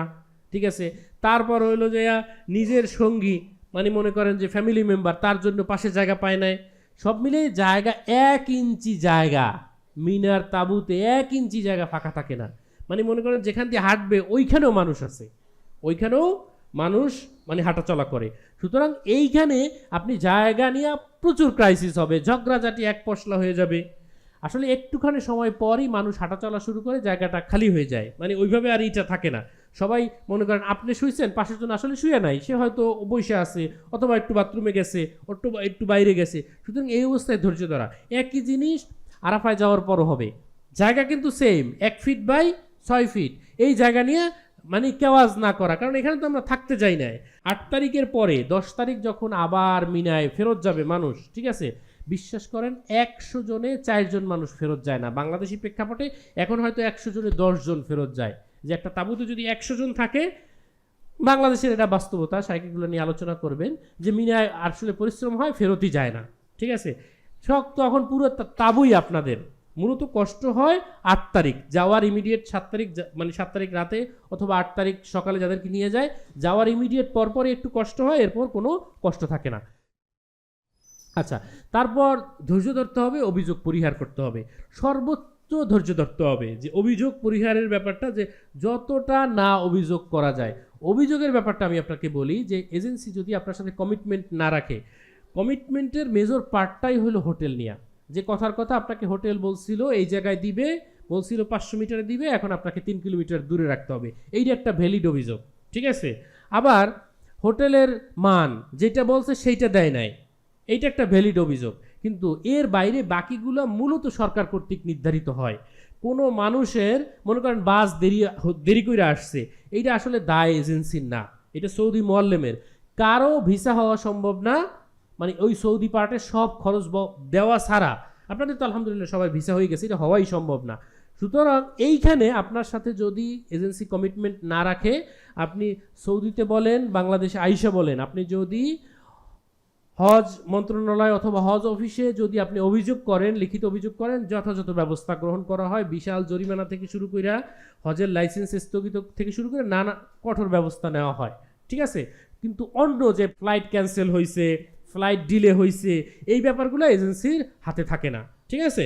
তো এইখানে অভিযোগ যত মিনিমাইজ করে রাখা যায়, কারণ এই যে মানুষের মেজাজ গরমটা কিন্তু আসলে সমানুপাতিক হারে বাড়ে, ঠিক আছে। আপনি মেজাজ গরম মনে করতেছেন, আরও বাড়বে, আরও বাড়বে, এর ফলে আপনার কষ্টও বাড়বে, ঠিক আছে। মেজাজ গরম অবস্থায় কিন্তু যে কোনো কাজ করা অনেক কঠিন হয়ে যায়। আপনার যে লক্ষ্য, আপনার সফরের উদ্দেশ্যটা কি? আপনার সফরের উদ্দেশ্য হজ, এবং সেই হজটা যেন কবুল হয় সেইটা সবসময় খেয়াল রাখতে হবে। খাবার দাবারের ক্ষেত্রে একটা জটিলতা হয় যে আপনারা মনে করেন এক ধরনের খাবার খাওয়ার সাথে ইউজ টু, বাসা বাড়িতে আপনি একটু ভর্তা খান, একটু ভিন্ন ধরনের গোস্ত খান, এইটা কিন্তু আপনার এজেন্সি যখন একসাথে বাল্ক খাবার আইনে আপনাকে দিবে তখন এটা নাই হইতে পারে, ঠিক আছে। এই ক্ষেত্রে আমি দেখি যে এই ব্যাপারগুলো খুবই সিলি ব্যাপার, কিন্তু আসলে মানুষ এইগুলো নিয়ে খুবই হয়ে যায়। আপনি যখন হজে গেছেন 7 লাখ 8 লাখ 9 লাখ 10 লাখ টাকা খরচ করছেন, ওইখানে একটা জিনিস যে আপনি যদি ইলিশ মাছের ডিম খাইতে চান সৌদি আরবে, সেটাও খাইতে পারবেন, কিন্তু সেটা হয়তো এজেন্সির পক্ষে ব্যবস্থা করা সম্ভব না এত মানুষের জন্য। কিন্তু বাংলাদেশি হোটেল আছে, আপনি যদি মনে করেন যে একটু লাল শাক খাইতে চান, একটু পালং শাক খাইতে চান, একটু কলমি শাক খাইতে চান, তাও হোটেলে পাওয়া যায়, ঠিক আছে। আমার এজেন্সির তরকারি পছন্দ হইতেছে না, আমি হোটেলে ঢোকার সময় আমি তাহলে এইটা 10-15 রিয়ালে আমি কিনে নিলাম, আমি একটু আজকে আমার যে তরকারিটা খাইতে মনে চায়, ওইখানে কি হয়, রুই মাছ দেয়, গোস্ত দেয়, কিন্তু এটা বাংলাদেশিদের মতো রান্না করে না, ক্যাটারিং থেকে যখন আসে ওই ধরনের হয় না। তাহলে আপনার যে ধরনের পছন্দ, আপনি কিন্তু 10-15 রিয়াল এই পারপাসে আপনার পুরো হজের সফরে 5,000 টাকাও খরচ হবে না। মানে আপনি যদি খাবার দাবারের ক্ষেত্রে চুজি থাকেন, মানে যে কোনো জিনিস চলে, তাইলে তো কোনো সমস্যা নাই, মানে যে কোনো খাবার চলে, এটা কোনো ব্যাপার না, তাইলে তো কোনো সমস্যা নাই। কিন্তু খাবার দাবারের ক্ষেত্রে আপনি চুজি যে এইটা খাইতে পারেন, এটা খাইতে পারেন না, এটা খাইতে পারেন না, তাইলে অ্যাভেলেবেল বাংলাদেশি হোটেল আছে, ঠিক আছে। আপনি তরকারি, এক ধরনের তরকারি আপনি একটু কিনে নিয়ে যাইতে পারেন। প্রতি রুমে হোটেলের প্রত্যেকটা রুমে ফ্রিজ থাকে, আপনি সেই ফ্রিজ ব্যবহার করতে পারবেন। তো এই জিনিসগুলো খেয়াল রাখবেন। আচ্ছা, আরেকটা জিনিস হয় কি, যে আপনি সেখানে হজ ব্যবস্থাপনার সংকট সমাধানের জন্য যান নাই, আপনি হজ করতে গেছেন, আসলে মানুষের তেমন কোনো কাজ নাই, তো এই জন্য এইগুলা নিয়ে অযথা মানুষ সময় ব্যয় করে। মানুষ আসলে কী ধরনের অযথা সময় ব্যয় করে এবং কী ধরনের বুদ্ধি পরামর্শ করে, এটার একটা উদাহরণ আপনাদেরকে দেই। একদিন ফজরের নামাজ পর, জুমার দিন, ফজরের নামাজ পড়ে বের হইতেছি, তো স্বাভাবিকভাবে সুন্নাহ হিসেবে ফজরের নামাজে জুমার দিন সূরা হামিম সেজদা তেলাওয়াত করে। তো বেশিরভাগ মানুষ তো আসলে জানে না, বাংলাদেশে তো সেজদারা আয়াত তেলাওয়াত হইলে রমজানে বইলে দেয় যে দ্বিতীয় রাকাতে সেজদা আছে, প্রথম রাকাতে সেজদা আছে। মক্কা মদিনায় তো এইভাবে বলে না। এখন নামাজ পড়ে বের হইতেছি, এখন এক বাঙালি ভাই আর এক বাঙালি ভাইয়ের সাথে কথা বলতেছে, মানে আমার পাশ দিয়ে কথা বলতেছে, আমি শুনতেছি, বলতেছে যে ইমাম সাহেবের অভিজ্ঞতার ঘাটতি আছে, সেজদা দাও, এটা বইলে দেওয়া উচিত ছিল, ঠিক আছে। তো এইরকম আরও নানান ব্যাপার, যে এইটা এইভাবে না হই এইভাবে ভালো হইতো, ঠিক আছে। এখানে অবশ্যই ইমেল দেওয়া থাকে, মানে বিভিন্ন পোস্টারে আপনারা ইমেল করতে পারেন যদি আসলে মনে করেন। সৌদি আরবে কিন্তু ইনস্টিটিউট আছে, হজ ম্যানেজমেন্ট ইনস্টিটিউট আছে, যারা এইগুলো নিয়ে গবেষণা করে কিভাবে আরও বেটার হইতে পারে, আরও বেটার হইতে পারে।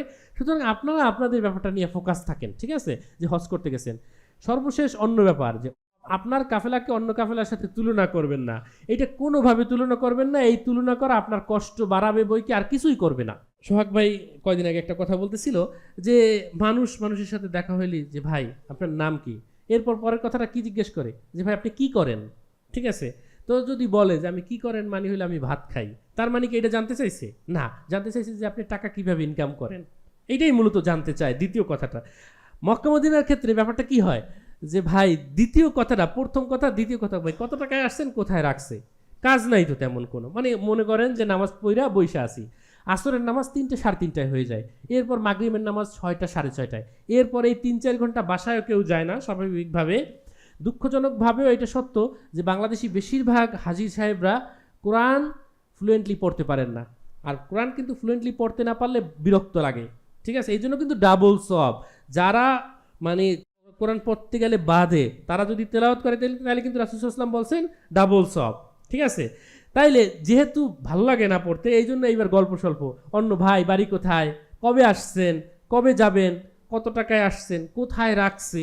এখন দুইটা জিনিস হবে, আপনি মনে করলেন যে পাশের জনকে দেখলেন যে সে আপনার চেয়ে কম টাকায় আসছে কিন্তু তার চেয়ে কাছে রাখছে, আপনার ফ্যাসিলিটি ভালো, এর ফলে কি হবে, আপনার মেজাজ গরম হবে, আপনার এজেন্সির প্রতি আপনার রাগ ক্ষোভ দুঃখ বাড়বে, কিন্তু এর ফলে কি আপনি কাছে চলে আসতেছেন না, এর ফলে কিন্তু আপনার কষ্ট বাড়তেছে। আর পাশের জন্য বললো যে না ভাই আমি তো 20 লাখ টাকায় দিয়ে আসছি, জমজম টাওয়ারে থাকি, এর ফলে আপনার কষ্ট বাড়বে, নিজের কাছে নিজের একটু মনে হবে যে ছোট ছোট মনে হবে, এটাও কষ্ট লাগবে।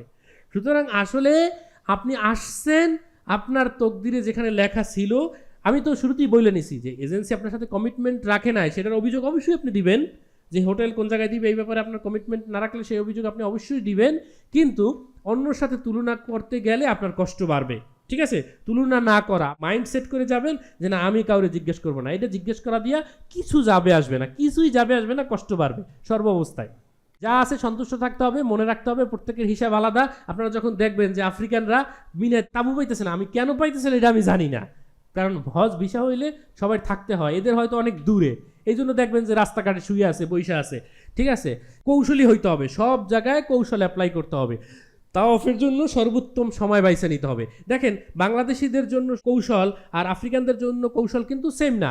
তারা আফ্রিকান বলেন বা আরব দেশে যারা বলেন তাদের জন্য এই গরম আবহাওয়া এটা কোনো ব্যাপার না, কিন্তু আমাদের জন্য অনেক ব্যাপার। ঠিক আছে, তাহলে তাওয়াফের জন্য আমরা কিন্তু রাতের সময়গুলো যদি আমরা বাইছে নেই, ফজরের পর মানে সূর্য প্রখর হওয়ার আগে অথবা রাতের সময়গুলো যদি আমরা বাইছে নেই, তাহলে আমাদের জন্য তাওয়াফ করা সহজ হবে। মাতাফে বাইতুল্লাহর কাছে মাতাফে তাওয়াফ করার জন্য কিন্তু এহরাম পরা ছাড়া ঢুকতে দেয় না। ঠিক আছে, কিন্তু মা বোনদেরকে ঢুকতে দেয়। সুতরাং আপনি প্রথমবার ঢোকার সময় আপনি তো আর দ্বিতীয়বার এহরাম পরে আপনি যাচ্ছেন না, তাইলে আপনার সাথে যে মা বোন যিনি আছেন তাকে যদি আপনি দেখাই দেন যে সে দ্বিতীয়বার কেমনে যাইতে পারবে, তাইলে সে সবসময় মাঝে মাঝেই যাইতে পারলো, মাঝে মাঝেই তাওয়াফ করতে পারলো, হারামের কাছ থেকে তাও মানে বাইতুল্লাহর কাছ থেকে তাওয়াফ করতে পারলো। তারপর নামাজে যদি আপনার হারামের ভিতরে জায়গা পাইতে হয় তাহলে অবশ্যই 1 ঘন্টা আগে মিনিমাম যাইতে হবে, 1 ঘন্টা আগে মিনিমাম যাইতে হবে। আর এই শিডিউলটা যদি এইভাবে করেন তাহলে আপনাদের জন্য ভালো হবে যে 10টা 10:30টার মধ্যে উঠে আপনি গোসল কইরা আপনি হারামে চলে গেলেন, 1 ঘন্টা আগে মিনিমাম 1 ঘন্টা আগে রওনা দিতে হবে। এই মিনিমাম 1 ঘন্টা আগে বলছি আপনার বাসা যদি 1 কিলোমিটারের মধ্যে হয়, কারণ 1 কিলোমিটার পার হইতেও তো আপনার সময় লাগবে। ঠিক আছে, এরপর আপনি গিয়া জোহরের নামাজ পড়ে ইমিডিয়েট চলে আসলেন, চলে এসে খাওয়া দাওয়া কইরা এরপর আবার চলে গেলেন, খাওয়া দাওয়া করে ইমিডিয়েট যাইতে হবে, কারণ 3:20 স্বাভাবিকভাবে আসরের নামাজ হয়। এখানে আর একটা জিনিস আমি আপনাদেরকে মনে করে দিই, ওখানে কিন্তু প্রতিদিন টাইম 1 মিনিট 1 মিনিট করে চেঞ্জ হয়, মানে আস্তে আস্তে চেঞ্জ হয়। বাংলাদেশে যেমন কিছুদিন পর হঠাৎ ঘোষণা দেয় যে 15 মিনিট পর, ব্যাপারটা ওইরকম না, ওইখানে ঘড়ি থাকে প্রচুর, ওই ঘড়িগুলো দেখে নেবেন যে কোন দিন কোন টাইমে, হয়তো পুরো হজের সফরে 30 দিনে 5 মিনিট 7 মিনিট চেঞ্জ হবে প্রতি ওয়াক্ত নামাজ। তো আপনাদের 1 ঘন্টা আগে বের হইতে হবে, 1 ঘন্টা আগে গিয়ে আপনি ভিতরে জায়গা নেবেন। ঠিক আছে, না হলে কিন্তু ওই যে বাইরের চত্বরে অথবা ছাদে তুলে দেবে, সেটা কষ্ট হবে। যা বলতেছিলাম, আপনি জোহরের পর যাবেন যে আসরের নামাজ পড়তে, চেষ্টা করবেন আসর মাগরিব এশা একসাথে পড়ে আসতে, তাহলে আপনাদের জন্য কষ্ট কম হবে, তাতে আপনি যত কাছে থাকেন এটাই আপনাদের জন্য সহজ। এশা পরে আসবেন, এশা পইরা আইসা যদি একটু ঘুমাইতে চান ঘুমাবেন, যাদের এনার্জি আছে আবার রাতে চলে যেতে পারেন। রাতে তাওয়াফ করার জন্য উত্তম সময় বাংলাদেশিদের জন্য। ঠিক আছে, ঘুমের মূল সময়টা হলো ফজরের পর, ফজরের পর থেকে 10টা-11টা পর্যন্ত ঘুমাই নেবেন। ঠিক আছে, আবার যদি রাত্রে একটু মানে এসার পর পর আইসা যদি 1-2 ঘন্টা ঘুমাইয়া তাহাজ্জুদের জন্য আলাদা আজান হয়, 2টা-3টায় চলে গেলেন, স্বাভাবিক পোশাকে কিন্তু তাওয়াফ সাইয়ের জন্য মাতাফে নামতে দিবে না, তাহলে 2তলা আছে, 3তলা আছে, তারপর ছাদ আছে, এখান থেকে তাওয়াফ করা যায়।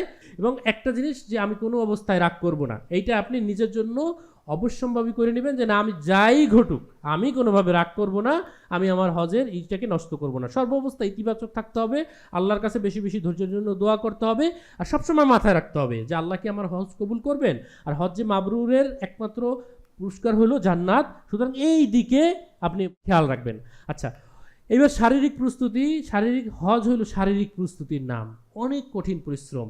যারা হাঁটাহাঁটির অভ্যাস নাই, এখন থেকেই একটু হাঁটাহাঁটি শুরু করতে পারেন। ফজরের পরে একটু হাঁটাহাঁটির অভ্যাস, আপনি যখন হঠাৎ করে হাঁটাহাঁটি করবেন তখন কিন্তু আপনার জন্য শরীর কষ্ট হয়ে যাবে। এখনই যাদের হজের সফর বাকি আছে হাঁটাহাঁটি করতে পারেন। আমি আরেকটা জিনিস বলবো এখানে, যে 2 ফিতাওয়ালা জুতা যে হজের সময় পুরুষদের লাগে, হঠাৎ করে নতুন ধরনের জুতা পরবেন না, যে ধরনের জুতা পরার সাথে আপনি ইউজ টু না। যদি আপনি 2 ফিতাওয়ালা জুতা পরার সাথে ইউজ টু না হন তাহলে এখনই কিনে পরা শুরু করেন। হঠাৎ করে নতুন 2 ফিতাওয়ালা জুতা পরলেন, পায়ে ফোসকা পড়ে গেল, তখন কিন্তু কঠিন হয়ে যাবে। আর একটা জিনিস হলো যে হারাম থেকে কখনো জুতা ছাড়া বের হবেন না দিনের বেলা। জুতা চোরে নিয়ে গেছে, জুতা হারাই গেছে, কোনো অবস্থায় তাহলে অপেক্ষা করবেন, কাউরে জুতা আনিয়ে আসতে বলবেন। গত বছর আমার একটা এজেন্সির কথা শুনছি যে এইভাবে বয়স্ক মানুষ বের হয়েছে, বের হওয়ার পর পায়ে ফোসকা পড়ে গেছে, এইখান থেকে তার অসুখ বিসুখ ছড়াই যায়। কারণ আসলে এক ধরনের অসুখ হইলে তো শরীরের রোগ প্রতিরোধ ক্ষমতা কমে যায়, উনি বেচারা মারাই পর্যন্ত গেছেন। ঠিক আছে, তো কোনো অবস্থায় হারাম থেকে দিনের বেলা জুতা ছাড়া বের হওয়া যাবে না, প্রচণ্ড গরম, ঠিক আছে, একেবারে ভোগান্তির শেষ থাকবে না। তাও চাইতে অনেক পরিশ্রম হয়। তারপর আপনি যদি সুস্থ না থাকেন তাহলে কিন্তু আপনার ইবাদত বন্দেগীতে মনোযোগ দিতে পারবেন না। ঠিক আছে, শারীরিক প্রস্তুতি থাকলে, শরীর যদি সুস্থ থাকে তাহলে আপনি ইবাদত বন্দেগী কইরা আরাম পাবেন, মানে আপনার ভালো লাগবে, আপনি আরো একটু পরিশ্রম করতে পারবেন। সুতরাং সর্ব অবস্থায় সুস্থ থাকার দিকে মনোযোগ দিতে হবে। শরীর সুস্থ থাকার জন্য আপনাকে সেট করতে হবে। আচ্ছা, কি নিয়ে যাবেন? হজে জিনিসপত্র প্যাক করার সময় খেয়াল রাখবেন যে যত জিনিসপত্র কম নেবেন তত ভালো, যত জিনিসপত্র কম নেবেন তত ভালো। এই জিনিসপত্রগুলো আপনার বোঝাই বাড়াবে। ঠিক আছে, ছোটোখাটো জিনিসপত্র টুকটাক এগুলো সৌদিতে পাওয়া যায় এবং বাংলাদেশের মতো দামিই পাওয়া যায়। ঠিক আছে, অযথা না নেওয়া ভালো। আমি আলাপ করব, আপনারা যেভাবে ফার্মেসিতে যান, ডাক্তার প্রেসক্রিপশন লিখে দেয়, ফার্মেসিতে যাই কিন্তু আমরা সুপার শপের মতো আচরণ করি না যে ঠিক আছে এইটাও নিতে পারি, ওইটাও নিতে পারি, ওইটাও নিতে পারি, আমরা এক্স্যাক্টটা কিনি। সুতরাং এক্স্যাক্ট জিনিসপত্র নেবেন, তাহলে আপনাদের কষ্ট কম হবে। আচ্ছা, মূল্যবান জিনিসপত্র নেবেন না, সোনা গয়না এগুলো মূল্যবান জিনিসপত্র না নেওয়া ভালো। এগুলো আপনাদের পেরেশানি বাড়াবে, চিন্তা বাড়াবে যে হোটেল রুম থেকে এটা কেউ নিয়ে গেল কিনা, এই হইলো কিনা, সেই হইলো কিনা, এটা নেবেন না। প্যাক করার সময় ধারালো বস্তু যে কেচি, ছুরি, কেচি এগুলো যা নেবেন, ছুরি কেচি কিন্তু লাগবে, তো এগুলো নেবেন, বুকিং লাগেজে নেবেন। ঠিক আছে, তারপর কাগজপত্র যে ভিসা, তারপর হইলো যে টিকিট, এগুলোর একটা কপি আপনি আপনার লাগেজে রাখতে পারেন। তারপর লাব্বাইক অ্যাপ, এখন এটা গত বছর তো খুব বাধ্যতামূলক সবার মোবাইল ইনস্টল করাইছে, এই বছরের কথা জানি না, ইনস্টল করে নিতে পারেন। মোবাইলে একটা অ্যাপস কুরআন যেন শুনতে পারেন, এরকম একটা অ্যাপস ডাউনলোড করে নিতে পারেন। তারপর হজের গাইড চেকলিস্ট আপনাদেরকে যাওয়ার সময় দিবে, এটা খুব আপনাদের কাজে লাগবে ডে হিসেবে, যে কোন দিন কি কাজ। ঠিক আছে, এটা আপনারা দেখতে পারবেন। আমরা এই বইটাও দিয়ে দিবে, তারপর আমাদের বইটাও, দোয়ার বই, এটা দিয়ে দিবে। একটা নোট খাতা আপনারা সবাই সংগ্রহ করতে পারেন। আর একটা জায়গায় যে আপনি দোয়া কবুলের অনেক জায়গায় যাচ্ছেন, সুতরাং কি দোয়া করবেন, কার জন্য কি দোয়া করবেন, এগুলো কিন্তু মনে নাও থাকতে পারে। সুতরাং এইগুলো নোট করে নিয়ে যাবেন। ঠিক আছে, যে আমি এই দোয়া করতে চাই, এইটা আল্লাহর কাছ থেকে আমি কবুল করাই নিয়ে আসতে চাই, এই ব্যাপারগুলো আপনাদের থাকতে হবে। সুতরাং নোট খাতাগুলো আপনাকে অনেক কাজে দিবে। তারপর এইখানে লাগবে নেল কাটার লাগবে, কেচি, চিরুনি লাগবে, তারপর প্রেসক্রিপশন ও ঔষধ লাগবে। যারা অনেক ধরনের ঔষধ খান, মানে নানান ধরনের সিরিয়াস লেভেলের ঔষধ খান, তাহলে তাদের প্রেসক্রিপশনটা সাথে রাখতে পারেন, মানে লাগেজে রাখতে পারেন, এটা লাগে।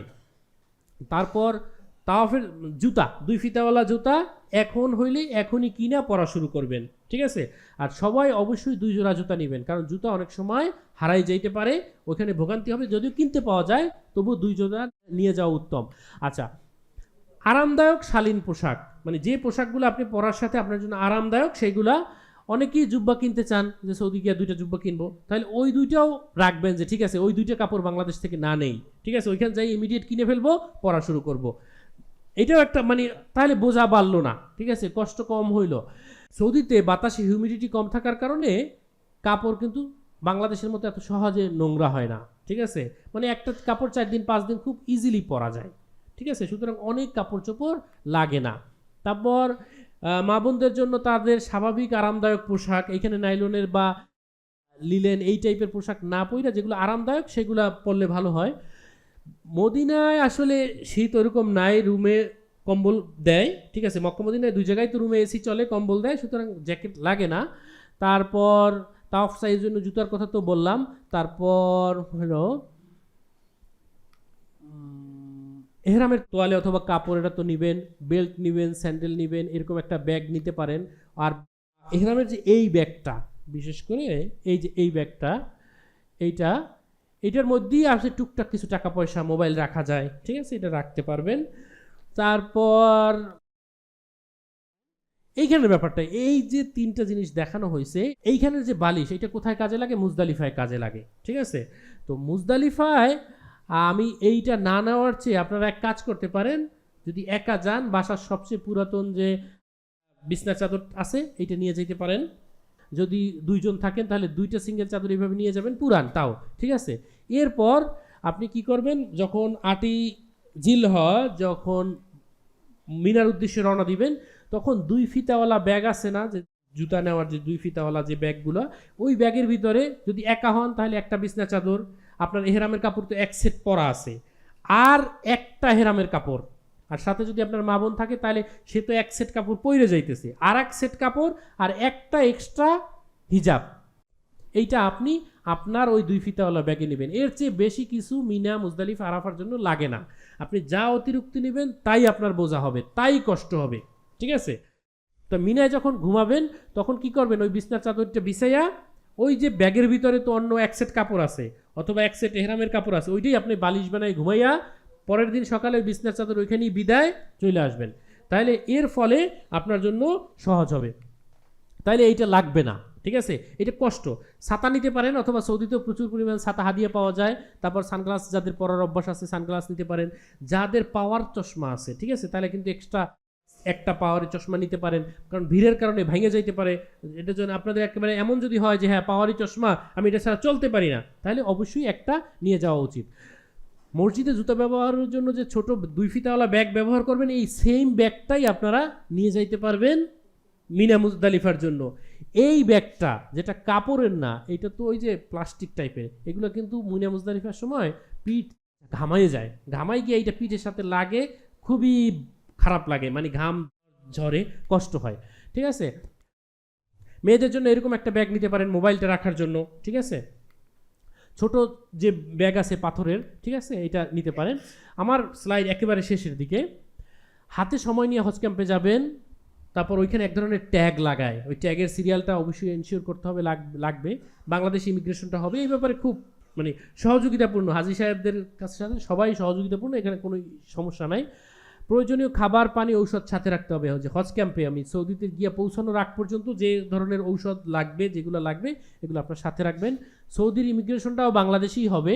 আমরা যেভাবে ডোমেস্টিক ফ্লাইটে গেলে কোনো জায়গায় গিয়ে নাইমে যাই, ওইভাবেই আমরা নাইমে যেতে পারবো।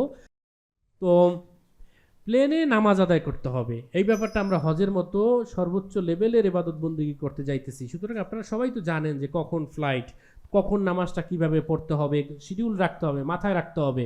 তায়াম্মুমের জন্য প্রয়োজনে মাটি নিয়ে যাইতে হবে, অথবা অজু কইরা উঠতে হবে, অজু ধইরা রাখতে হবে।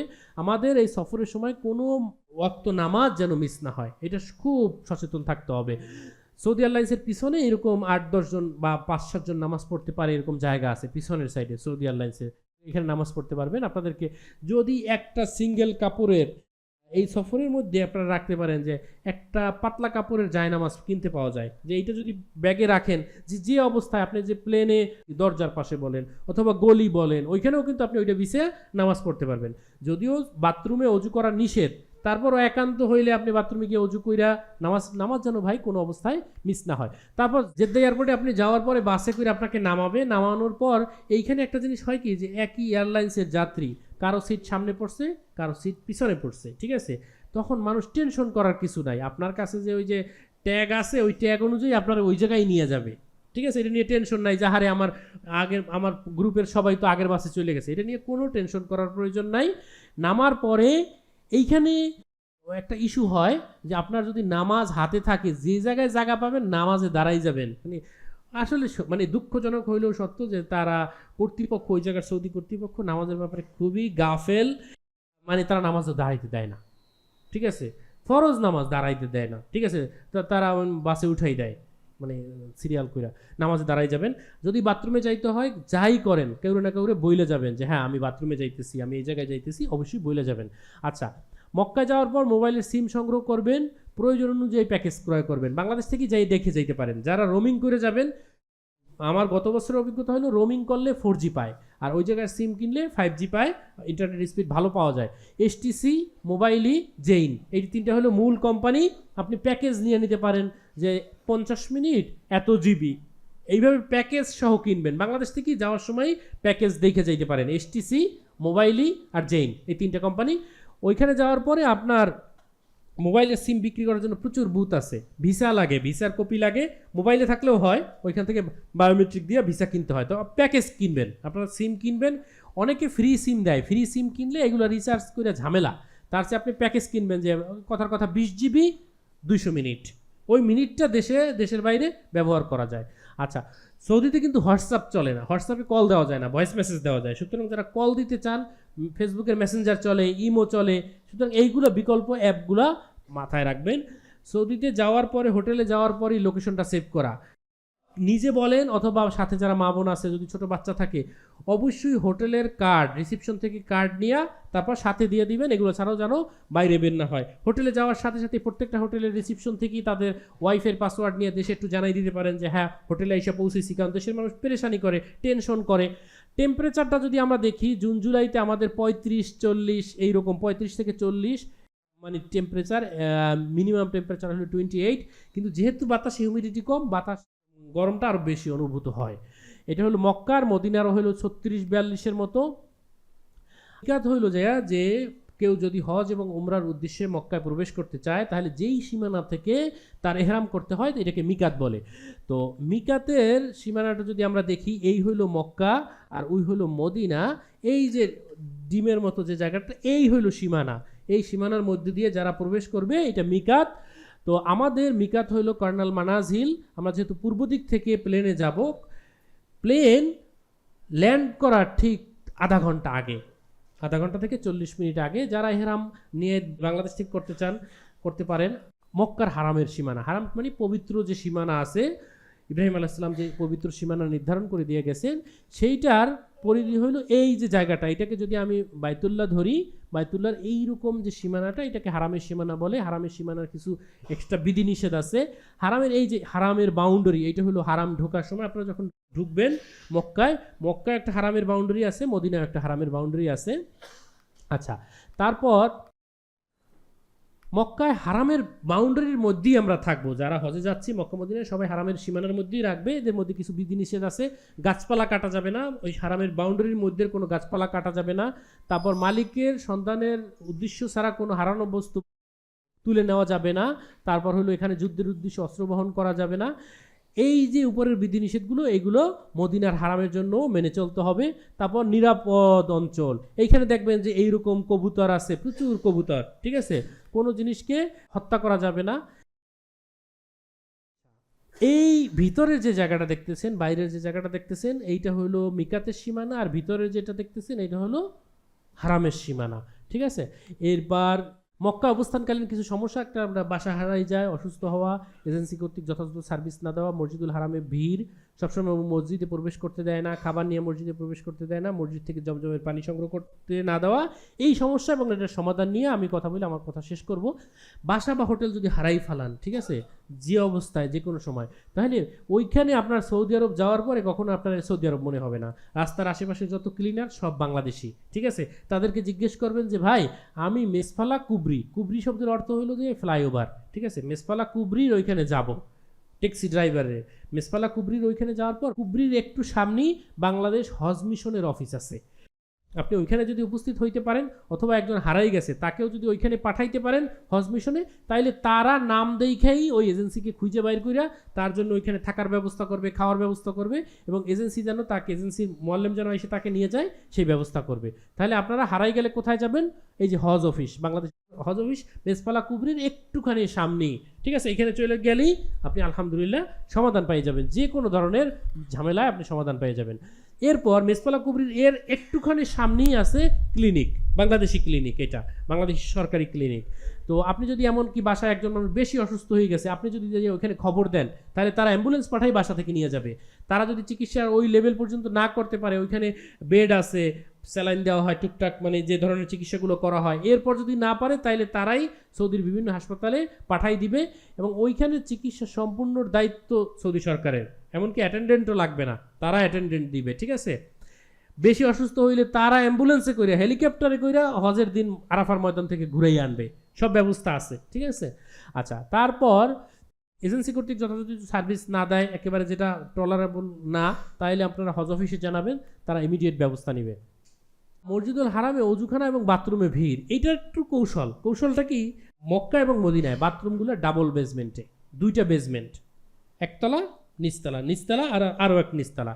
আপনি প্রথম তলাতে নিচতলায় যাবেন, বাথরুম যদি একেবারে ফ্রি পাইতে চান তাহলে প্রথম তলা থেকে নিচতলায় যাবেন, আর ঢোকার পর মানে নিচতলায় নামলেন, আর যেহেতু চলন্ত সিঁড়ি আছে আপনার নিচতলায় নামতে উঠতে তো কোনো অসুবিধা নাই, নিচতলায় নামবেন, মানে প্রথম বেসমেন্টের চেয়ে দ্বিতীয় বেসমেন্টে নামবেন। নামার পরে ইমিডিয়েট হাতের ডান বামে না গিয়ে একটু ভিতরে ঢুকে হাতের ডান বামে ঢুকলে সব সময় আপনি বাথরুম খালি পাবেন। মক্কা মদিনায় বাথরুমের কোনো ইস্যু নাই, আপনি যদি একটু কৌশলী হইতে পারেন, ঠিক আছে। আর মিনা মুজদালিফা আরাফায় বাথরুমের জন্য ব্যাপারটা হলো নামাজের 1 ঘন্টা আগে না, নামাজের 1 ঘন্টা পরে না, ভিন্ন টাইমে যাবেন। খাওয়া দাওয়া একটু কম করবেন যেন বাথরুমে কম যাইতে হয়, আর যাবেন বেটাইমে। বেটাইমে বলতে সকাল 7টা থেকে 9টা পর্যন্ত। তারপর আবার নামাজের আগে পরে না গেলে মোটামুটি 2-3 জনার পিছনে সিরিয়াল পাবেন। জমজমের পানি আপনাদের বাংলাদেশ থেকে আসার সময় তো একটা জমজমের পানি পাবেন, ঠিক আছে। এখন যদি চিন্তা করেন যে মক্কা মদিনায় আসি এই অবস্থায় এই সময়গুলো আমি জমজমের পানি খাবো, এটা সমাধান হলো 2টা। 1 নাম্বার হলো বাসার পাশে যে মুদি দোকানগুলো, ওই মুদি দোকানে জমজমের পানির বোতলগুলো বিক্রি করে 10-15 রিয়ালে, মানে 12 থেকে 15 রিয়ালে বিক্রি করে। আর সুপার শপ যে বিন্দাউদে সকাল 7টা থেকে 7টা-8টার দিকে বিন্দাউদে পাওয়া যায় 9.5 রিয়ালে এক একটা জমজমের পানির বোতল, 5 লিটারের বোতল। তাহলে এইগুলো কিনে আনতে পারেন, কিনে আইনা রুমে রাখতে পারেন, মানে যেহেতু খাবেন। আর একটা কাজ হইতে পারে যে না আমি কিনে খাবো না, তাহলেও সমাধান হলো যে 3-4 রিয়াল করে পলিথিনের এক ধরনের ব্যাগ কিনতে পাওয়া যায়, এটা অ্যাভেলেবেল কিনতে পাওয়া যায়। তা এইগুলো আবার ব্যাগগুলো পুলিশে আটকায়, মানে দেখলে আপনি যদি হাতে করে নিয়ে যান পলিথিনের ব্যাগ তো আপনি ভাঁজ করে, আর যদি আপনি জুতার ব্যাগের মধ্যে নেন, আবার জুতার ব্যাগের মধ্যে রাখছেন জুতার ব্যাগ খুইলা রয়েছে, তাইলে কিন্তু জুতার ব্যাগ খুললে পুলিশে নিয়ে যাবে, ঠিক আছে। তাইলে আপনি পকেটে রাখলেন, পকেটে রাইখা নামাজ পড়তে গেলেন, আসার সময় এটা ভইরা নিয়ে আসলেন। তো 5 লিটার পানি, ওইখানে 5 লিটার পানি ভরা যায়, আপনার একদিন হয়ে যাবে। মানে যে কোনো ওয়াক্তেও যদি ওই পানির বোতলটা ভরে নিয়ে আসেন তা আপনার হয়ে যাবে, ঠিক আছে। তো মিনা জরুরি বিষয় কম মালামালের ব্যাপারটা আলোচনা করছি। যত কম মালামাল নিয়ে বাইরে বের হওয়া যায়। তাঁবুর জোন নাম্বার মনে রাখবেন, অপ্রয়োজনে তাঁবু থেকে বের হবেন না। মিনার বাথরুমে নামাজের আগে পরে যাওয়া যাবে না, তাহলে ভিড় হবে। মিনার খাবার কম খাওয়ার চেষ্টা করবেন যেন এটা আপনার বাথরুমে যাওয়ার না বাড়াই দেয়। মিনা অসুস্থ হইলে মোল্লেমকে জানাবেন, তারা মিনার ভিতরেই ওই হেলথ ক্যাম্প থাকে, ওইখানে ব্যবস্থা করবে। আরাফার জরুরি বিষয় হলো আরাফার দিন গোসল করা সুন্নাহ, আরাফার ওকুফের আগে, কিন্তু এখানে কোনো গোসলখানা নাই, ঠিক আছে। তো এই যে জায়গাটা দেখতে পাচ্ছেন, এইটা হলো অজুর জায়গা। এই অজুর জায়গায় বোতল দিয়া 1-2 বোতল পানি ঢাইলে আপনি গোসল করতে পারবেন চাইলে। আর যদি কাপড় যেটা পরনে থাকবে এইটা আপনি নিংড়ায় যদি গাছেও 5 মিনিটে শুকিয়ে যাবে, ঠিক আছে। তো অপ্রয়োজনে আরাফার তাঁবুর বাইরে যাবেন না। তারপর হারাই গেলে হলো যে মোয়াল্লেমের সাথে লোকেশন শেয়ার করে নেবেন। তারপর আরাফার খাবার ব্যবস্থাপনা যথেষ্ট খাবার পাবেন, যথাযথ বিশ্রাম নিতে হবে সকালে, কারণ আপনার দুপুরের পর মূল আরাফার সময়টা সময় হবে, এখানে দোয়ার জন্য প্রচুর সময় ব্যয় করতে হবে।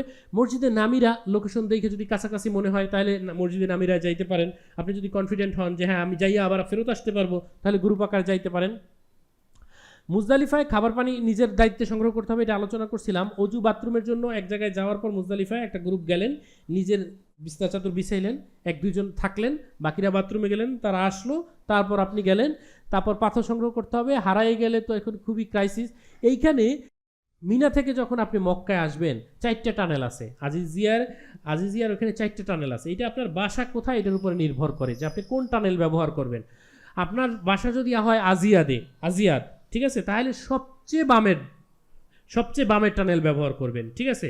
এরপর যদি আপনার বাসা হয় মেসফালার দিকে, তাহলে আপনি ব্যবহার করবেন ডানেরটার আগেরটা, ঠিক আছে। আর যদি আপনার বাসা হয় গাজজায়, তাহলে সবচেয়ে ডানেরটা ব্যবহার করবেন, ঠিক আছে। তাহলে আমি আবার বলি, 4টা টানেল ব্যবহার করতে হবে বুদ্ধির সাথে। আপনার বাসা যদি হয় আজিয়াদে, তাহলে সবচেয়ে বামের টানেলটা ব্যবহার করতে হবে। আর যদি হয় গাজজায়, তাহলে সবচেয়ে ডানেরটা ব্যবহার করতে হবে। আর যদি মেসফালার দিকে হয়, তাহলে ডানেরটার আগেরটা, ঠিক আছে। এটা ব্যবহার করলে আপনি সরাসরি এখানে আসবেন। আর ট্যাক্সি যদি এইটা নিজ দায়িত্বে ট্যাক্সি ভাড়া করতে হয়, আপনি যদি ক্লান্ত হয়ে যান তাহলে এটা 50 রিয়াল 100 রিয়াল এটা মূলামূলি কইরা এইখানে আসতে হয়, 3 কিলোমিটারের মতো মোটামুটি আগাই দিবে। তারপর আপনি 10 তারিখের কথা বলতেছি, 10 তারিখের পর আপনি মক্কায় আসলেন, তাওয়াফ সাই করলেন, রাতে আবার তো আপনাকে ফেরত যাইতে হবে। ফেরত যাওয়ার সময় ওইখানে আপনি কি করবেন, মিনার তাঁবুটা আপনার কোন জায়গায়, ওই সময় ট্যাক্সিতে আপনি যাইতে পারবেন 50 রিয়াল করে মোটামুটি। মিনার তাঁবুর বরাবর বিভিন্ন ফ্লাইওভার আছে, ওই ট্যাক্সিগুলো ফ্লাইওভারের উপরে নামাই দিবে। তাহলে আপনার তাঁবুটা কোন ফ্লাইওভারের কাছে এইটা মাথায় থাকলে আপনি ট্যাক্সি ড্রাইভারকে বলতে পারবেন যে ওই ফ্লাইওভারে আমাকে নামাই দিবা, তাহলে ভিতরে নামতে পারে না, ওইখানে নামাই দিবে। বেশি অসুস্থ থাকলে আপনারা গাড়িতে তাওয়াফ করতে পারবেন। তারপর চুল কাটার ব্যাপারে হলো যে আপনারা ট্রিমার নিয়ে যাইতে পারেন, ট্রিমার এবং রেজার, সিঙ্গেল ব্লেডের রেজার নিয়ে যেতে পারেন। হজের দিনগুলোয় মানে সেলুনে অনেক ভিড় হয়, 50 রিয়াল 100 রিয়াল নেয়, সুতরাং নিজে নিজে ট্রিমার করলেও কোনো মাসআলাগতভাবে কোনো সমস্যা নাই, এক ভাই আরেক ভাইকে করে দিলেও কোনো সমস্যা নাই। ট্রিমার দিয়ে যদি জিরো সাইজ কইরা একজন আরেকজনের সিঙ্গেল ব্লেডের রেজার দিয়ে মাথা টাক করে দেন, এটা সহজ, তাহলে সেলুনে গিয়ে ভিড়ও করা লাগলো না, আপনার খরচও বাঁচলো, এটা করতে পারেন। ঠান্ডা পানি খাওয়া যাবে না, অরেঞ্জ জুস প্রতিদিন, ফ্রেশ অরেঞ্জ জুস খাবেন, অথবা মালটা খাবেন প্রতিদিন, মালটা আইনে নেবেন কয়েক কেজি একসাথে, মালটা খাবেন, এটা খুবই জরুরি। অতিরিক্ত জিয়ারার জন্য মুআল্লিমের সাথে যোগাযোগ করবেন, তাওয়াফ এইসব যদি যাইতে হয়। আচ্ছা, শেষ আমার কথা, রিয়াজুল জান্নায় প্রবেশ করতে এখন শুধু গ্রুপে ঢুকতে হয়, গ্রুপ মিস করবেন না। বাকি কবরস্থানে ফজরের পর এবং আসরের পর ঢুকা যায়, ঢুকবেন। তারপর হলো নুসুক অ্যাপ, এখন আর মদিনায় ওইভাবে লাগে না, মদিনায় কেনাকাটার জন্য বাঙালি মার্কেট ভেঙে ফেলাইছে, বেলাল মার্কেটে আপনারা যাইতে পারেন। আর এই মদিনায় এই ধরনের ড্রামগুলো পাওয়া যায়, জমজমের পানিটা শুধু ড্রামে পাওয়া যায়, এখান থেকে আপনারা খাইতে পারবেন। দেশে ফেরার সময় আপনারা যে প্রথমেই বলছিলাম যে কার্টুনে জিনিসপত্র রাখে এরকম 5 রিয়াল 10 রিয়ালে র্যাপিং কিনতে পাওয়া যায়, র্যাপিং কইরা আপনারা জিনিসপত্র নিয়ে আসতে পারবেন। ওজনের দিকে লক্ষ্য রাখতে হবে। বুকিং ব্যাগ সবসময় 23 কেজি 23-24-এর বাইরে যাওয়া যাবে না। আল্লাহ না করুন যদি কিছু এক্সট্রা ওজন হয় সেটা হাতে রাখতে হবে, হাতের ওরকম আটকায় না, ঠিক আছে? তো শেষ আমার মনে হয় আলহামদুলিল্লাহ। কার্টুন দিয়ে রশি বাঁধবেন না, তাহলে আটকাই দিবে। তো আমি আমার অভিজ্ঞতার জায়গা থেকে আপনাদেরকে কথাগুলো বলার চেষ্টা করলাম, আশা করি আপনাদের উপকারে আসবে। আর কথার ভিতরে যদি কোনো কষ্ট পেয়ে থাকেন ক্ষমা সুন্দর দৃষ্টিতে দেখবেন। আপনাদের হজের সফরে দোয়ায় সামিল রাখবেন, আমাদের জন্য দোয়া করবেন, আসুন্নাহ ফাউন্ডেশনের জন্য দোয়া করবেন। সকলকে ধন্যবাদ। আসসালামু আলাইকুম ওয়া রাহমাতুল্লাহি ওয়া বারাকাতুহু।